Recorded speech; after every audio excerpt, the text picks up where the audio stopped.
એ નિમિત્તેની અંદર બ્રહ્મ સ્વરૂપ ભગતજી મહારાજના ગુણાનુવાદ આપણે ગાયા અને સાંભળ્યા. આપણે જાણીએ છીએ કે આપણી ભારતીય સંસ્કૃતિ પ્રમાણે હોલિકા દહન કરવાનો એક અદ્ભુત કાર્યક્રમ સમાજની અંદર લોકો કરતા રહ્યા છે. પરંતુ એનો મર્મ જો સમજી જાય તો સ્વામી કહે છે કે આપણને સત્સંગની અંદર વિશેષ ને વિશેષ આનંદ આવતો રહે. કારણ કે આપણે જાણીએ છીએ કે આસુરી શક્તિ એવી જે હોલિકા હતી એ હોલિકાના ખોળાની અંદર ભલે અસુર કુળની અંદર પ્રગટેલા પ્રહલાદજી પોતે ભગવાનના પરમ ભક્ત હતા અને એને બેસાડીને અગ્નિ પ્રગટાવી અને હોલિકાને એવું વરદાન હતું કે જેના કારણે કરીને એને અગ્નિ લાગે નહીં. અને પ્રહલાદજીને ખોળામાં લઈને બેસે એટલે પ્રહલાદજીને અગ્નિ લાગે એટલે મૃત્યુ પામી જાય. આવો એ હિરણ્યકશ્યપનો પોતાનો વિચાર હતો. એના કારણે કરીને ફાગણ સુધી એ પૂનમને દિવસે આવું આયોજન કરવામાં આવેલું હતું.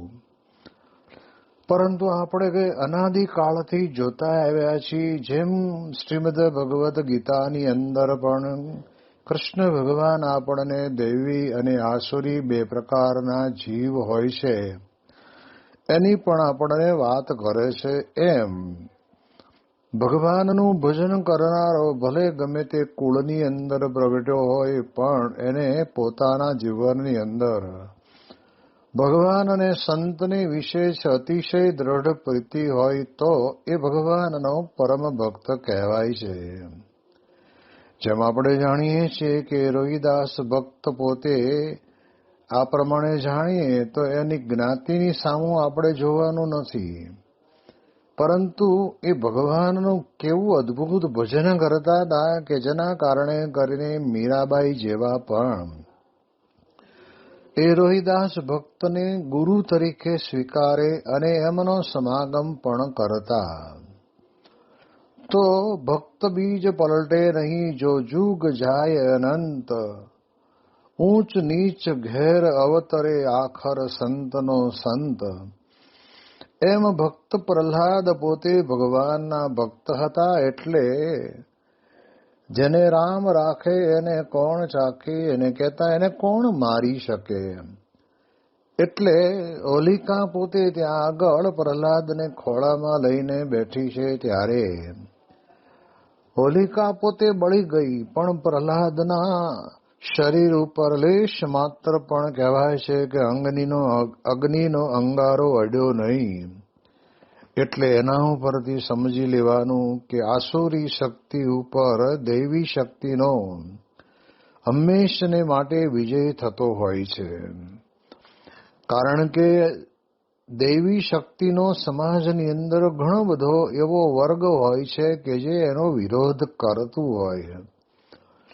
એટલે એ વિરોધ કરનાર પોતે આસુરી શક્તિમાં ગણાય છે. પરંતુ અહીંયા તો આપણે જાણીએ છીએ કે હિરણ્યકશિપુ પોતે અસુર હતા અને એને ઘેરે પોતે પ્રહલાદજી પ્રગટ થયા.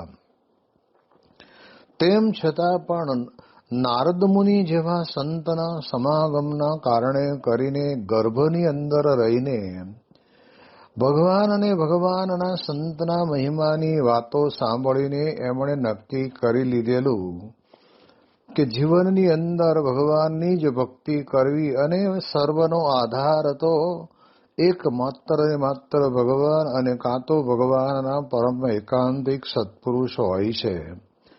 એટલે એ દ્રષ્ટિએ કરીને પોતે જીવનની અંદર એ પ્રમાણે ભક્તિ કરતા હતા.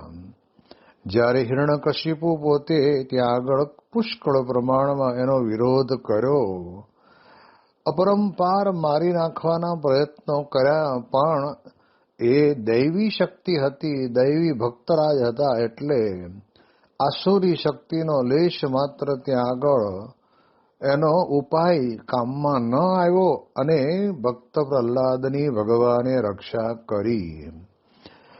હવે આપણને પણ સંપ્રદાયની અંદર સત્પુરુષ એમ કહે છે કે જ્યારે હોળી પ્રગટે ત્યારે આપણે હોળીની અંદર પણ આપણા નાના મોટા ખરાબ સ્વભાવ હોય, જેમ કે બીડી, ગુટકા, મસાલા, નાના મોટા નશીલા પદાર્થ ખાવા પીવા, અને આપણે આપણા હિન્દુ અને સનાતન ધર્મની શોભા અને લાજ રહે એ પ્રકારે આપણે વસ્ત્રો પણ એવા જ પહેરવા, જીવન પણ એવું જ જીવવું, માતા પિતાને પગે લાગવું, એ બધું આપણે કરવાનું છે. જો ન કરતા હોઈએ તો એ શરૂ કરી દેવું. જીવનની અંદર નમ્રતા રાખવી.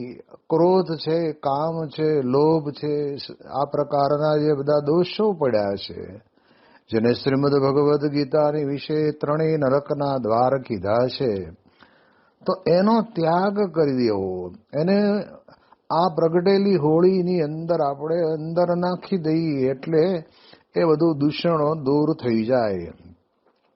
પણ આજે તો યુવા વર્ગની અંદર એટલી બધી વિકૃતિ ઉત્પન્ન થઈ છે, જેને કહેવાય ને કે જેમ જેમ સુખ સગવડતા અને સાહેબીના સાધનો વિકસિત થતા ગયા, તેમ તેમ પરિવારની અંદર દીકરા દીકરીઓ પણ સ્વચ્છંદપણે વર્તતા થઈ ગયા.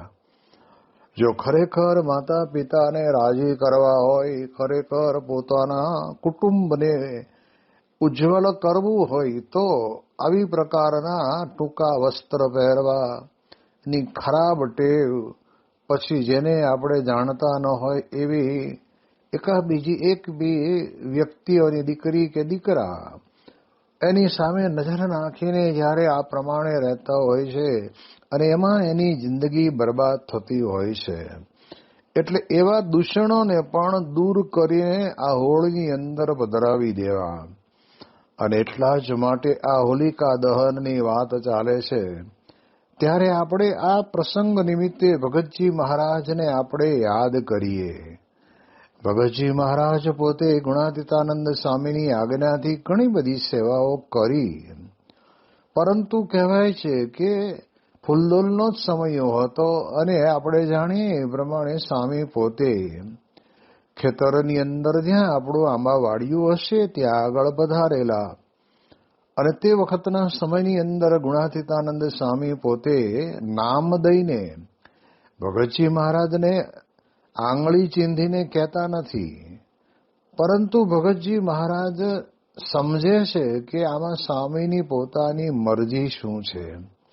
એટલે સ્વામી સહેજે સહેજે બોલ્યા કે આ પાણી વગર આંબા સુકાય છે, અને હકીકતની અંદર આવો સરસ મજાનો ખજૂર, ધાણી, ડાળિયા એના ભગવાનો અને ઉત્સવનો લાભ લેવા માટે આંબાવાડિયામાં ભેગા થયા હોય, ત્યારે તે વખતે ભગતજી મહારાજે પોતાના મનની અંદર વિચાર કર્યો કે મોટા પુરુષની મરજી પ્રમાણે આપણે સેવા કરી લેવી. એટલે ઘણી વખત યોગીજી મહારાજ કહેતા કે આપણે સત્પુરુષના વચનના અંતર્યામી બનવું. એમની શી મરજી છે, ક્યારે કરવાની એમની ઈચ્છા છે, અને કરીશ તો મને મારા જીવનની અંદર શું ફાયદો થશે, આ બધી પ્રકારનો વિચાર આપણે આપણા જીવનની અંદર કરવાનો હોય છે.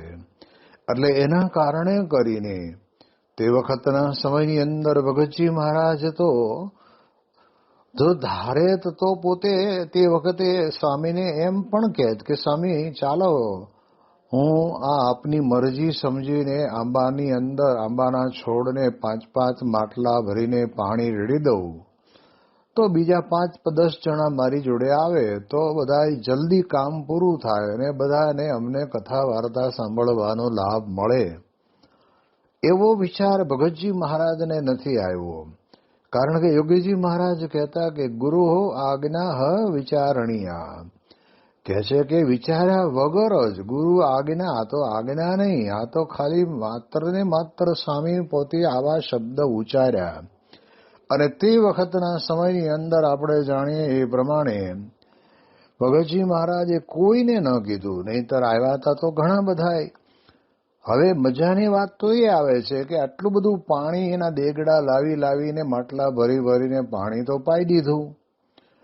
હવે જ્યારે સભા પૂરી થઈ ગઈ હતી અને બધાને તે વખતના સમયની અંદર ભગવાનનો પ્રસાદ આપતા હતા, ત્યારે આપણે જાણીએ છીએ કે ધાણી છે બહુ હલકું ધાન છે, પણ એમાં ઘણી વખત ઘણી પ્રકારના એ જમાનાની અંદર આપણે જાણીએ પ્રમાણે જુવારની ધાણી હોય તો જુવારના અમુક દાણા ધાણી તરીકે ફૂટ્યા હોય, અમુક ન ફૂટ્યા હોય, જેને આપણે તે પ્રકારની ભાષામાં કહીએ તો કે ગોંગડા જેવું રહી ગયું હોય.